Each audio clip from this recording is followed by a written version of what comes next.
Bom dia, boa tarde, boa noite, galera do aparelho, tudo bem com vocês? Eu sou a Thaís Dantas. Muitos de vocês não me conhecem, porque eu fico sempre aqui por trás das câmeras nos vídeos do aparelho, mas hoje eu tô aqui para compartilhar com vocês uma notícia muito especial pra gente, que é a minha pré-candidatura a vereadora aqui do nosso município, em Mairinque. Para fazer isso, Carlos e eu, a gente tinha pensado bastante agora nas últimas semanas como nós faríamos esse anúncio. Se por um texto, uma imagem ou até mesmo um vídeo. E aí a gente chegou à conclusão que tinha um questionário muito interessante rodando aqui nas redes sociais. E nós achamos interessante responder esse questionário para vocês. Mas para isso, como nosso entrevistador está sempre presente aqui nos vídeos, eu preciso da ajuda dele, do meu companheiro de vida, que é o Carlos Nego, nosso entrevistador. Olá, gente, boa noite. Hoje meu entrevistado aqui, o compromisso é sério, né? Aliás, sempre é. Aliás, desde sempre. A gente voltou hoje aqui para fazer uma entrevista especial, porque a Thaís já anunciou que é pré-candidata. E a gente pegou um questionário que está rolando aí no Facebook já desde muito tempo, né? Umas perguntas que a gente acha até bastante preconceituosas, porque não condizem, não querem dizer muita coisa quando você vai escolher um representante público, mas vamos lá, depois a gente fala mais. Qual a sua formação acadêmica? A minha formação acadêmica, eu sou educadora física pela Unip em Sorocaba, sou consultora de imagem e analista de coloração pessoal pela Belas Artes em Sorocaba também. O que nos leva a crer que uma formação acadêmica por si só não adianta tanta coisa assim como quem fez esse questionário imagina, né? A minha formação, no caso, se não for para eu contribuir de alguma forma na qualificação dos profissionais da cidade com a minha consultoria de imagem e análise de coloração pessoal, não vai adiantar muita coisa. Ou se não for para eu atuar diretamente na área da saúde ou da atividade física também, né? Claro que dentro da faculdade a gente tem acesso à aula de direito, aula de estatística e muitas outras coisas, mas a minha formação por si só nesse caso não adianta muita coisa, né? O que nos leva a entender que não desqualifica ninguém que queira se candidatar a um cargo de vereador ou de prefeito, seja lá qual for, pessoa que não tem formação acadêmica não tem problema nenhum, né? Porque o conhecimento que a gente precisa ter para exercer uma função dessa vai muito mais além e vai mais pro lado da honestidade, da empatia, do pensar no outro, do que só na qualificação acadêmica por si só. Tem experiência em administração de empresas?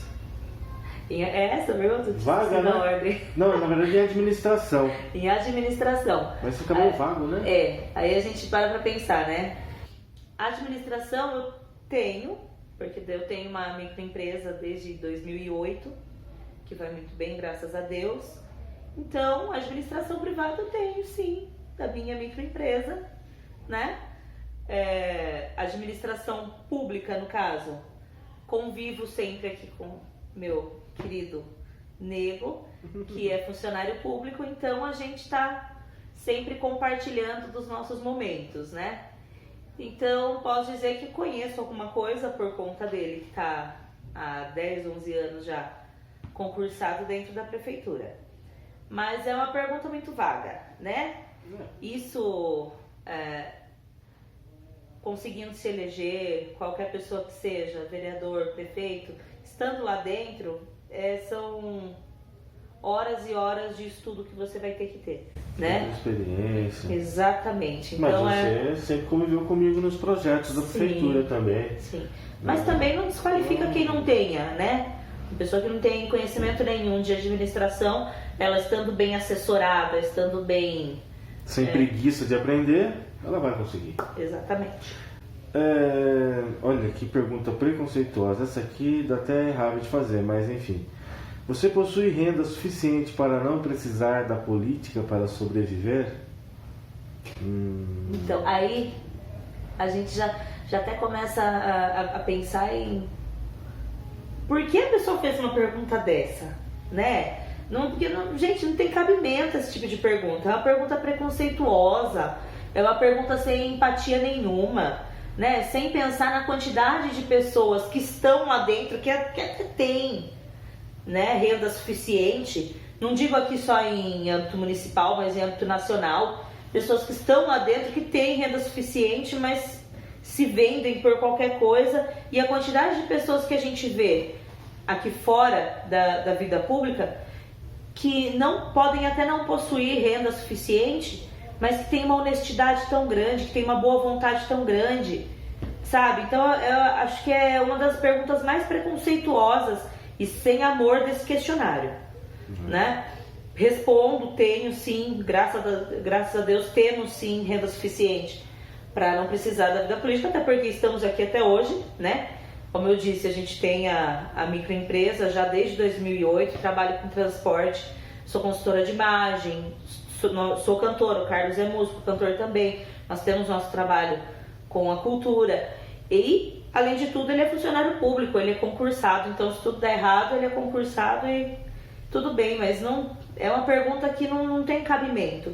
A gente conhecemos várias pessoas que não podem até não ter renda suficiente para viver assim, super bem e vão tentar ingressar na vida política, mas tem uma honestidade tão grande, tem uma boa vontade tão grande, pensam tanto no próximo, uma empatia, um amor tão grande que essa pergunta não tem cabimento nenhum. Putz, aquela pergunta, hein? Você sabe qual a função de um vereador e de um prefeito? Olha, a gente tinha até entrado numa discussãozinha, porque eu falei pra ele que eu me recusava a responder essa pergunta.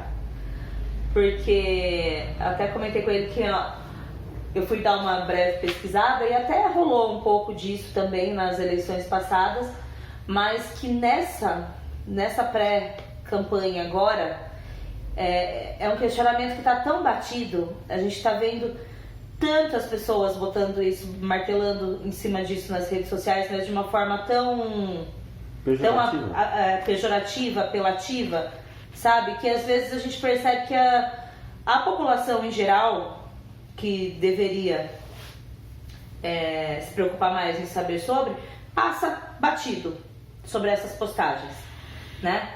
Tô aqui no celular, eu consegui salvar umas 5, 6 imagens dessa de que estão usando tanto para responder. Tinha falado para ele que eu não responderia essa pergunta, que eu achei totalmente desnecessária, visto a quantidade de vezes que a gente já está vendo isso nas redes sociais. Mas aí a gente falou, não, vamos responder de uma forma ou de outra.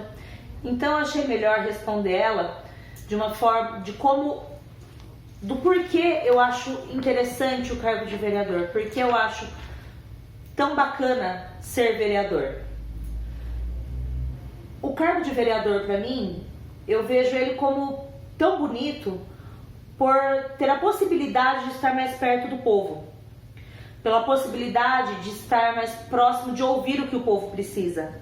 Ouvindo o que o povo precisa, você poder analisar, poder pensar no que pode ser feito, e aí dentro do âmbito, dentro das possibilidades de um vereador, propor leis, aprovar dentro da Câmara, junto com os companheiros. Mas o mais bacana do vereador é a proximidade dele com o público, com a população em geral.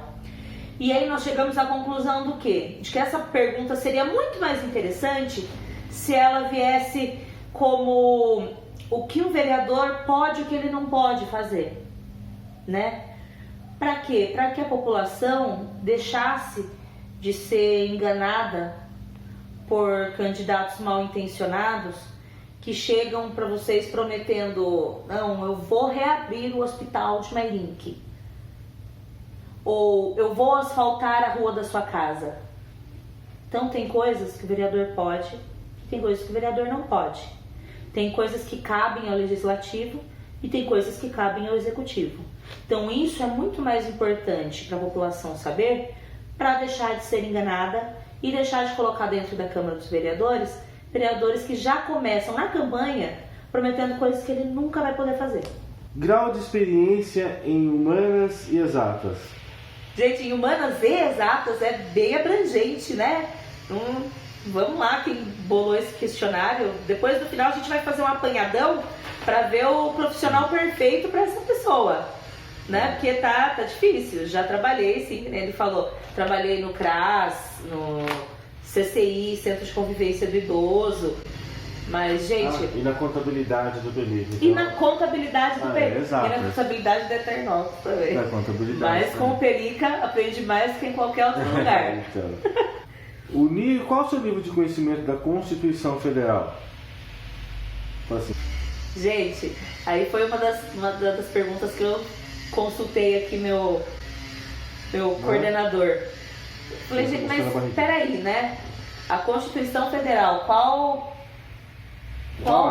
área da Constituição Federal? Ou eu vou ter que agora, ou qualquer pré-candidato a vereador vai ter que andar com a Constituição embaixo do braço, levar pro banheiro, ler ela pelo menos 6 vezes, com o dicionário junto, porque senão a gente não vai entender nada, quem não é da área, né? Então, assim, acho que mais importante do que conhecer a Constituição Federal é você estar cercado de pessoas que a conheçam muito bem e que a vivam, né, diariamente, ou seja, bons advogados, pessoas às quais você confie e saiba da índole, coisas que graças a Deus a gente tem, né? Ótimas advogadas que estão próximas da gente, super capazes, maravilhosas. E conforme a necessidade for batendo, a gente vai conhecendo, não é mesmo? Mesma coisa, pergunta sobre a lei orgânica do município. Qual o conhecimento? Né? Gente, lei orgânica também é outro ponto que a gente começou a ouvir bastante sobre isso, né? Nas últimas semanas, a lei orgânica do município, a lei orgânica do município. Gente, quem não... Eu conheço, o Carlos também conhece. E pra quem não conhece, é só entrar no site da prefeitura. Entra no site, nem precisa entrar no site da prefeitura. Dá um Google lá, lei orgânica do município de Mairinque. Aproveita que lá tem as funções do vereador, né? Lá tem. O que é a lei orgânica? Para o município, está para o município, assim como a Constituição está para a União. É um apanhadão de como o município deve funcionar. Entrou lá no Google, lei orgânica do município de Mairinque, 45 páginas PDF, baixa no seu celular. Entrou no banheiro, ao invés de olhar no Facebook, lê uma página. Agora, a última pergunta. Essa aqui, né, nos leva aos grupos. Você tem autonomia para votar em conformidade com a população e as reais necessidades do município ou está subordinado aos interesses do partido? É que a gente falou de partido, né, pai? É aquilo que a gente falou de partido. É aquilo. Sim, tenho... Qual é a palavra? Autonomia, né? Tenho autonomia, sim. Assim como qualquer outro vereador deveria ter autonomia, até porque os interesses do partido devem estar para você, assim como os seus interesses devem estar para os interesses do povo. Se os interesses do povo não estão em conformidade com os interesses do partido, você já está no partido errado. Ou o teu pré-candidato já está no partido errado. Se qualquer pré-candidato pense em começar uma vida política, não tendo o apoio do seu partido, não tendo como bandeira do seu partido as necessidades do povo e as necessidades da população, essa pessoa já está no lugar errado. Então essa é uma das razões pelas quais eu escolhi o partido que eu estou, porque é um partido que sempre está de acordo com as necessidades da população em geral, desde do mais necessitado. Então, se o seu pré-candidato ou alguém que você conhece que esteja tentando ingressar numa vida política não tenha isso como bandeira, ele já está no local errado, já escolheu o partido errado antes de começar a vida política. Então, tenho sim autonomia para escolher e, de qualquer forma, o meu partido sempre vai estar de acordo, sempre vai estar em concordância, né? Em concordância com as necessidades da população, com toda certeza. Certo, pessoal? Então é isso. No momento a gente não vai falar nada sobre os nossos projetos, sobre os nossos planos, sobre os nossos sonhos para a cidade, que agora não é o momento disso. Estou vendo bastante isso, as pessoas cobrando os pré-candidatos. Nesse momento de mostrar seus projetos e tudo mais. Daqui a pouco a campanha realmente começa, no momento nós estamos em pré-campanha, então agora não é o momento disso, seguindo as normas de distanciamento social, a gente toma um café, bate um papo, conversa bastante, explico para quem quiser como a gente chegou nessa decisão, né? Mesmo nesse momento delicado que nós estamos, tanto de quarentena quanto de gestação. Ah, é outra novidade, ela está grávida e vamos ter a quinta menina. Tcharam! Por isso, né, eu pensei bastante na roupa que eu ia colocar, então não tinha como ser outra peça de roupa, senão uma mostrando todo o nosso apoio de sempre, tanto a cannabis quanto as mulheres. Então a gente vai encerrar agora, senão vai ficar muito longo esse vídeo. A gente volta Em breve no a gente próximo. solta outro para vocês, falando um pouco sobre os nossos projetos e tudo mais, e tal. Deixa a vida surpreender você, é só ligar no aparelho.